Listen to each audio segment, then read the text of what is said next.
Hello everyone and welcome back to Fantastic 5. This week we're counting down the 5 best moments starring everyone's favorite dank meme generating mercenary, Deadpool. Since his debut in 1991, Wade Wilson has gone on to become a fan favorite character, thanks in no small part to the crazy scenarios that he finds himself in and his "what if Bugs Bunny was a ninja" approach to getting out of them. So today we're going to take a look at 5 of the best, funniest, and craziest moments in Deadpool's history. To make things a little more fair, I'm going to limit each creative team to 1 entry max so that one particular writer, cough Joe Kelly cough, doesn't dominate the whole list. Alright, here we go. Number 5, Hulk-Hand Arrows. In A+X number 8, in a story by Christopher Hastings and Riley Brown, Deadpool teams up with Hawkeye and decides to pack his own bow and arrows. In a twist on a Green Arrow classic, Deadpool crafts trick arrows using popular Marvel movie merchandise, Hulk hands. But don't worry, they're also filled with explosives. This story led to a surprising friendship with Hawkeye, and more subsequent team-ups than you might expect, some of which even featured a return of the Hulk-Hand arrows. Number 4, Venom Dinosaurs.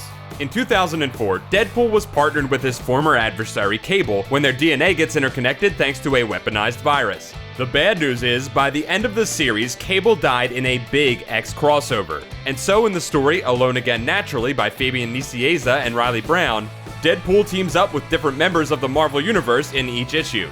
Deadpool and his pals, Weasel and Bob, Agent of Hydra, travel through time, and needless to say, this results in a pack of velociraptors infected with venom symbiotes running amok across Manhattan, as is expected.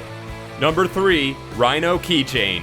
The run on Deadpool by Gail Simone and Udon Studios is probably best known for not being a Deadpool run at all, but for getting rebooted as Agent X after only a handful of issues. Agent X was a Deadpool-like series about a Deadpool-like character who may or may not have actually been Deadpool. Spoilers, he wasn't. But before that happened, Simone and Udon managed to get in a number of classic moments, most notably when Deadpool uses a canister of Ant-Man shrinking gas to make Spider-Man villain the Rhino tiny, first keeping him in a terrarium, and later, turning him into a keychain.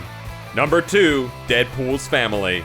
Hey, Deadpool can have great serious moments too, like his relationship with Siren or that time he nursed Archangel back to health by feeding him pieces of himself. But in between having Deadpool fight dead presidents and marrying Dracula, writers Jerry Dugan and Brian Posehn and artists Declan Shalvey and Jordi Belair crafted The Good, the Bad, and the Ugly, one of the best Deadpool stories of all time, in which Deadpool teams up with Captain America and Wolverine to stop North Korean experiments with mutants. Along the way, we learn that Deadpool has a family, and Deadpool gets some news that will break your heart.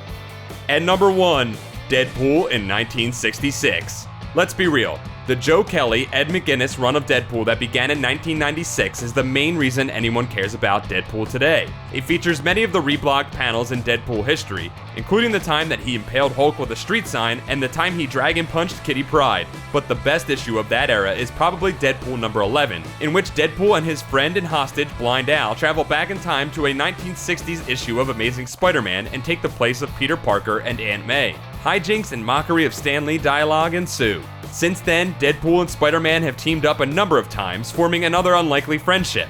Or more than friendship, depending on which websites you read.